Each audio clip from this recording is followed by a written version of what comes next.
4 de la tarde. Estábamos hablando de esta apelación en el caso de Brecht. Tenemos al abogado Cándido Simón para que nos comente lo que ha visto desde ayer para acá, que nos cuente su visión como jurista. Cándido, buenas tardes, bienvenido a Sol de la Tarde. Buenas tardes, buenas tardes. A pesar de que no hay sol esta tarde porque está lloviendo en la capital. El nuestro es intenso. Sí. ¿Cómo ha visto que esté lloviendo? Sí, ¿cómo ha visto todo el proceso y particularmente lo de hoy, pero la visión global de esta apelación, Cándido? Mira, primero la medida de coerción y el recurso de apelación. La medida debe conocerse en 48 horas y en esto se tomaron bastante tiempo por encima de la ley. Oye. Y la recurso de apelación dice la ley que debe conocerse en los próximos 72 horas a partir del momento que se solicita. Por eso es que los abogados de Andrés Bautista en ese caso solicitaron una acción de habeas corpus porque no le atendían en tiempo legal el recurso. Pero lo que importa... Yo sin ser abogado, Simón, sin ser abogado, ya yo sabía que eso se iba a caer.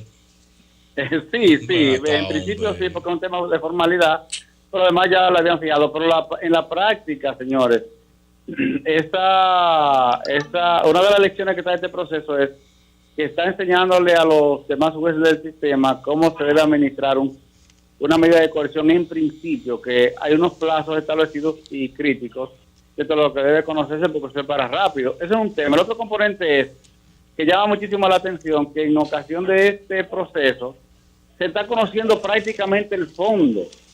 O sea, hablando de pruebas, de evidencias, críticas a la imputación como si fuese una acusación, que no es lo mismo imputación que acusación, porque ellos no están acusados, están sindicados, están señalados de la posibilidad de que sean autores o cómplices de la infracción de que se trata, sí. Y que para eso se ha requerido y se ha obtenido medidas de coerción consistentes en una especie de aseguramiento para que los imputados, no acusados, sino imputados, después explicaríamos cuál es la diferencia, pero es una diferencia de fondo, se aseguren de que comparezcan a todos los actos del procedimiento. ¿Por qué? Esa es la razón de ser de la medida de coerción. Porque sin procesados no hay proceso. Si no comparece uno de ellos, como no ha comparecido uno de los que está imputado, que dicen que está fuera del país, respecto de ese se paraliza todo, porque no se puede conocer un proceso sin el procesado. Entonces, desde ese punto de vista, en interés de la justicia es la medida de coerción. No es para caerle simpático a nadie, ni para caerle mal a nadie, sino para asegurarse de que se conozca el proceso en interés de la justicia, no en interés de la víctima, de la sociedad ni de nadie. Sin embargo, en este proceso, aunque hay, desde mi punto de vista, garantías presupuestarias de que ellos radican en el país, tienen familia, van a la iglesia, tienen bienes suficientes para no abandonar el proceso, y se sabía que iban a ser arrestados porque el día anterior al arresto, en el medio de comunicación principal de la tarde, impreso, se dijo que ya estaban todas las órdenes de prisión, ellos sabían quiénes eran. Cuando fueron a sus casas al otro día estaban todos esperando. Entonces, solo en el caso de uno no estaba en el lugar que suponían, y entonces dieron información de dónde estaba en otra casa, otro inmueble. Él mismo lo notificó.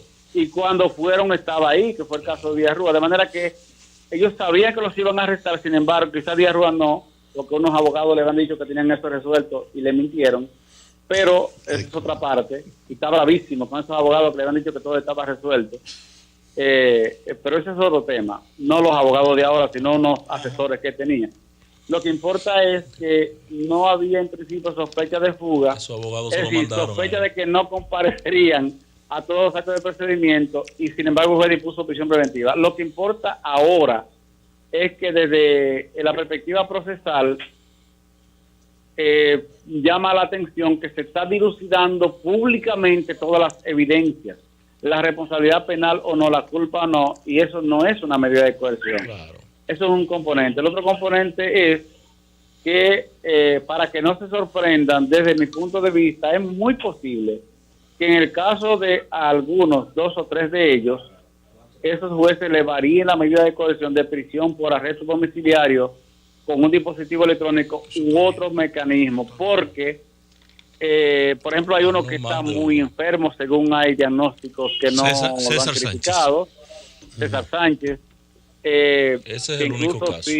Si yo hubiese sido abogado de César Sánchez sin darle lecciones a sus abogados, hubiera esperado que se conozca este proceso, porque si tú estás enfermo interno y tienes 2 días sentado en un banco y no te has desmayado, lo próximo que no crean que estás enfermo. Eso no yo con respeto lo digo, pero un proceso penal es un plan estratégico.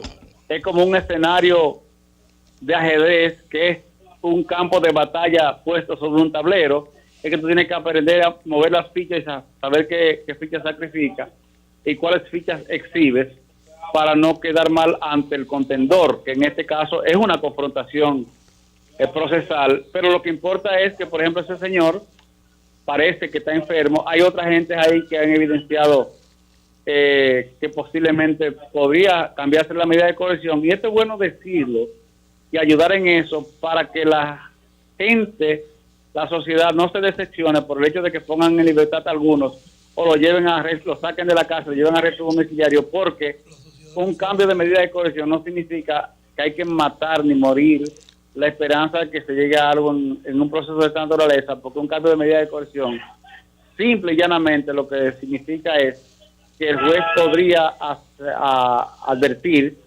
que no se va a dar a la fuga, que va a asistir a los actos del procedimiento, y ese es el propósito de una medida de coerción.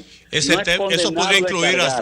podría incluir a Andrés Bautista y a Temístocle Montaz, por ejemplo, que son de las figuras más prominentes en el ámbito político dentro de ese proceso. Bueno, yo no quiero ver el tema con un enfoque partidista, tú ves, porque Díaz Rúa también es de un partido político, y el mismo Ángel Rondón tiene bastante buenas relaciones, parece, con muchos políticos de diferentes partidos. Cierto. Que, de manera que no quisiera ver a Andrés Bautista como presidente del PRM, sino como ciudadano imputado que en este proceso ha evidenciado bastante arraigo con denominación de origen. Previo a esta imputación, que Cándido. fue presidente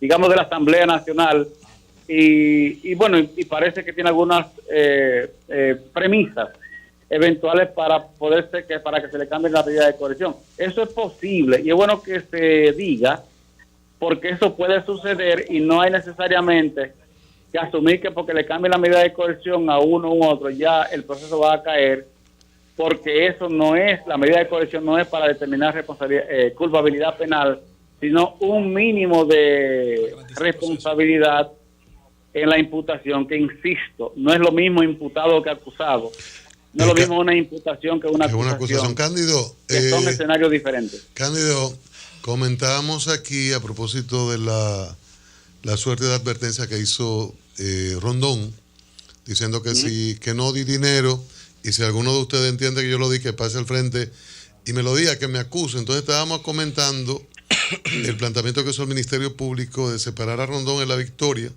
y que luego fue, en principio, apoyado por el juez Ortega. O sea, ¿cómo ahora cambio de decisión mata el caso? Esto cobra importancia? ¿Cómo tú lo ves? Mira, la información que yo manejo es de que esa no fue una decisión integral del Ministerio Público, sino que parece que fue una decisión repentista del fiscal que había solicitado esa medida. Pero la reacción inmediata fue de alerta, porque la victoria no es un buen lugar para tú asegurarte que no le pase nada a un imputado. Y si a Ángel Rondón le da gripa, es mejor que le consiga el Ministerio de Salud lo antes posible con qué curarse, porque Ángel Rondón en este proceso todo indica que es una pieza clave, y si a ese señor le sucede algo, el impacto social, el impacto político que eso podría tener es imprevisible. Por eso, cuando decidieron enviarlo a la victoria, aunque en ninguna cárcel nadie necesariamente está seguro, a mí me preocupó y me llamó la atención, porque no es un sitio adecuado para una persona o un imputado que debe resguardarse en un escenario de alta seguridad, que hasta donde yo sé, eso solo existe en el segundo nivel del fondo de la cárcel para adultos, para hombres de Najayo. aquí no hay cárceles de alta seguridad. Ahí, en ese sitio, hay Los extraditables, un estaban los extraditables. un área de alta seguridad para el tema de los extraditables, que yo no sé si lo tienen a ellos ahí, pero están bastante protegidos. Ellos están ahí en la el misma principio. área donde estaban los banqueros, Ellos ahí, están- frente a frente, sí, cuando tú están entras a la donde estaban los cárcel, mano banqueros. izquierda. Sí, que ahí a mano izquierda, eso antes le llamaban los funcionarios. Que ni muy seguro de esa parte ahí, porque ahí con un bombazo, si de verdad hay una intención Bueno, de mijo, eliminar a alguien, ya se lo hay llevan a dro- todos. hay drones que entran donde tú lo quieras, Claro. con lo que tú quieras, pero Pero, de todas maneras no hay que pierde alarmarse sentido por la eso. objeción de. Cándido. Pierde sentido la objeción Cándido, a la victoria.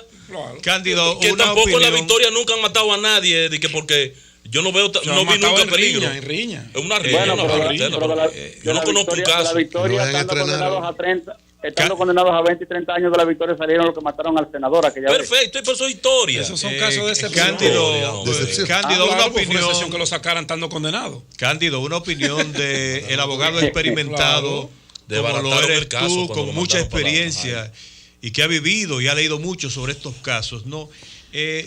La delación premiada, en el caso de los sobornos, ofrece suficiente base para sustentar las acusaciones que han provocado estas medidas coercitivas contra los funcionarios y políticos dominicanos. Ya lo definió Ortega. Depende de la dependedura. Porque, sí, porque si tú me preguntaras lo que debió hacer el Ministerio Público en vez de sustentar esta imputación sobre la base de lo que le han dicho, que han dicho en Brasil, sobre la base de lo que le han dicho, que han dicho en Brasil, repito, Sí. que serían pruebas referenciales. Ajá. Quizás el Ministerio Público, con respeto lo digo, o los asesores del procurador, que desde mi punto de vista es un buen gerente, aunque no tenga experiencia en penal. Para ser un procurador no se necesita ser penalista, sino ser buen gerente, porque Mariano Germán no era penalista, hizo una buena gestión en la Procuraduría. O sea, no hay que descartar al procurador porque no tenga experiencia en el ejercicio penal, a pesar de que entró al sistema a través de las fiscalías de distrito en 1996-97. Lo que importa ahora es que yo, en el caso de ellos, hubiese llevado al representante de Odebrecht cuando estuvo aquí, que fue con un abogado del procurador, lo hubiese llevado ante el juez de atención permanente de la instrucción para un anticipo de prueba, lo interrogaba el juez ante el juez, y esa declaración de él podría incorporarse ahora como evidencia, porque el testimonio no se puede incorporar por escrito, sino el testigo de manera oral, a menos que ese testimonio lo haya prestado ante un juez en un anticipo de prueba, pase que el Ministerio Público no aprovechó pero cuando tenía Simón, representante de Odebrecht aquí. Sí. Pero Simón, pero un juez acaba de aceptar tal, y un juez cualquiera, no un juez cualquiera, un juez de la Suprema Corte de Justicia, generando jurisprudencia, acaba de aceptar ese testimonio que le dice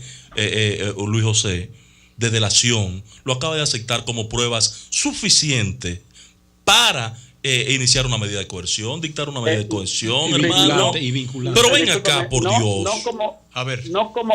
como prueba, sino como evidencia. Pero claro. La evidencia no es una prueba, sino un indicio. Ajá. Y la evidencia no pasa a ser prueba hasta que pasa la prueba. Es decir, hasta que pasa por la. Sí, por en la el próximo audiencia juicio, en el juicio a la prueba, juicio Sí. a la prueba, que es el próximo Sí, paso el que viene. preliminar. Ahí tiene que ir el Ministerio Público con cada prueba. El preliminar. Y se Claro, le pero valida cuando- el preliminar, que es el juicio a la prueba. Artillado, ¿no? Como dicen. Pero ahora Cándido. era el testimonio. Pero déjeme decirle, Adelante. mire, cuando esta evidencia, que hasta ahora lo que son es evidencia, es decir, son cintilas de prueba, premisas de prueba, cuando pasen a audiencia preliminar, en audiencia ante el juez de audiencia preliminar, digan, en Brasil dijo fulano lo que yo le voy a contar ahora. Si se basta con eso, no es suficiente, No, claro que porque no. no. Ahora sí bien, se puede proteger y resolver de modo siguiente. El Código Procesal Penal, que ahora los imputados se darán cuenta que no es tan malo como decían, prevé un mecanismo que es la declaración por teleconferencia, dicho de manera sencilla, tiene otro nombre. De manera que por teleconferencia desde allá con un sistema de colaboración judicial internacional que está en la Convención Interamericana contra la Corrupción, que se va a aplicar en este proceso, porque se trata de un tema de corrupción transnacional. Y ya está firmada. Se puede tomar la declaración de ellos desde Brasil por teleconferencia en el tribunal que haya de conocer de la medida. Así es. Eso sí puede ser validado, pero esas declaraciones, incluso ese acuerdo, no puede incorporarse por escrito a menos que sea corroborado por un testimonio idóneo, porque en proceso penal es oral, por un juez. Cándido, no es escrito, a menos que, perdón, fue validado por un en juez. algunos casos específicos se acepte la prueba por escrito. Por ejemplo, ¿cuál? Ya fue validado. Una acta de nacimiento, un acta de defunción. Son documentos que la propia ley dice se pueden incorporar por escrito. Son pruebas certificantes de hechos que se pueden incorporar por escrito, pero la premisa es que en principio un testimonio que es escrito no puede incorporarse como evidencia, sino el testigo, a menos que ese testimonio haya sido rendido antes en lo que se llama una prueba previa, formación de una prueba previa, mediante un mecanismo que implica que tú entrevistas al testigo ante un juez antes de la audiencia preliminar o en ocasión de la investigación preliminar, Cándido, lo cual debieron hacer y no hicieron hasta ahora. Cándido, nos queda muy poco tiempo. Te pido un esfuerzo de síntesis en estos dos temas. Uno es, hubo un incidente hace poco con el video que se presentó de la detención de Radamés Segura, que se quiso hacer extensivo a los demás, pero que valore brevemente ese elemento que la defensa dice que es sujeto de anulación, la publicidad de la detención hecha por el Ministerio Público, y lo otro es el ataque que ha habido a la motivación del juez Ortega, en el sentido de que él prácticamente desechó el peligro de fuga cuando dijo no solo basta el peligro de fuga y el arraigo, o sea, lo está apartando. Entonces dijo que el impacto público de un hecho, el equilibrio con la sociedad tiene importancia, y creo que uno de los abogados decía que hay una jurisprudencia, el constitucional, que dice exactamente lo contrario en esa motivación que hizo Ortega. Esos dos elementos, pero un esfuerzo de síntesis, por favor. Mira, primero, y breve y puntual, ese proceso, la investigación preliminar es discreta, no secreta, es discreta, pero hay casos paradigmáticos que no hay manera de evitar que accedan a los medios de comunicación. Deben hacerlo por manera en que no. Incluso cuando ellos admitieron que los medios de comunicación participaran en la audiencia, en la vista para conocer la medida de coerción, validaron todo el resto. Primero, de manera que yo no le veo impacto en temas de efectividad para la nulidad de ese proceso de arresto. Primero. El otro componente es, ya con respecto al último aspecto que tú me refieres, Ajá. es que en el año 2015, esos mismos legisladores que están imputados ahí, a excepción creo que de Pacheco, avalaron una modificación al Código Procesal Penal que no incluía la alarma social como una premisa para mantenerte preso. Pero en el 2015, mediante la Ley 10, modificaron el Código Procesal Penal para apretar, para presionar, para reducir la garantía de los ciudadanos. Esos mismos legisladores que están ahí. Entonces ellos fueron los que facilitaron que incluyeran en el Código Procesal Penal lo que está invocando ahora, y es de que no basta con que tú no presentes peligro de fuga, que tengas arraigo, sino que además el impacto social que pueda implicar un cambio de medida de coerción está considerado ahora en el Código Procesal Penal, con lo que yo no estoy de acuerdo, pero y sin modestia digo que fui uno de los redactores de ese código, con lo que no estoy de acuerdo, pero lo modificaron para empeorarlo, de manera que no se quejen ahora si ellos mismos cambiaron lo que estaba bien para hacerlo mal, porque no es correcto que tú en un proceso penal te guíes por el clamor popular. Y eso fue lo que incorporaron ahí muchos de esos mismos legisladores que ahora están siendo procesados. Simón, bueno, yo siempre me he quejado. En síntesis, está en la ley. Yo siempre he defendido el Código Procesal. Para mal. Pero lo que te cito es que el ex Mira, magistrado... la gente se queja del Código Procesal hasta que la Sí, garantía dicen que tocan a la sí, puerta que de el tu código casa. es el malo. Yo siempre digo que son los actores. Hasta Cándido, que toca la puerta de tu casa. Cándido, pero uno de los abogados, que era juez de allá en el norte, Pero es buena. Balbuena Sí. leyó una decisión del Constitucional que precisamente es contraria a esa ley número 10 del 15. Bueno, dice, hasta donde yo sé, el Constitucional no se ha pronunciado, hasta donde sé, me puedo pero equivocar. él la leyó. Espérame, no le estaba hablando. Hasta donde yo sé, y le doy seguimiento día a día al Constitucional, el Constitucional no se ha pronunciado sobre esta ley en particular. Ha establecido criterios precedentes que anteriores a esa ley y posteriores que podrían implicar una confrontación con esa norma, pero no, hasta donde sé, me puedo equivocar, no ha derogado esa parte de la ley. Bueno. Ahora les sugiero a ellos lo siguiente: porque él lo leyó. no critiquen a los jueces, critiquen la sentencia. Exacto. Eso es lo correcto. Bueno. No desfenestren a juez Ortega Polanco. Lo correcto es hacerle crítica a la decisión, porque el recurso es contra la decisión, no contra el juez. Sí, y que tampoco ataquen al Ministerio Público, que está jugando su Bueno, al rol. Ministerio Público sí, al Procurador General de la República no. Esa es una El preocupación. Ministerio Público es mi, Porque el Ministerio ataquen la Público es mi imputación del representante Ministerio como sociedad y está haciendo lo que yo quería. Ven acá, No, lo que yo ¿qué pienso vaina que deben atacar el requerimiento del Ministerio Público, no al Ministerio Público. Bueno, gracias, Cándido. Bueno, Cándido Simón, abogado de los tribunales de la República. Cambio y fuera, Mauricio.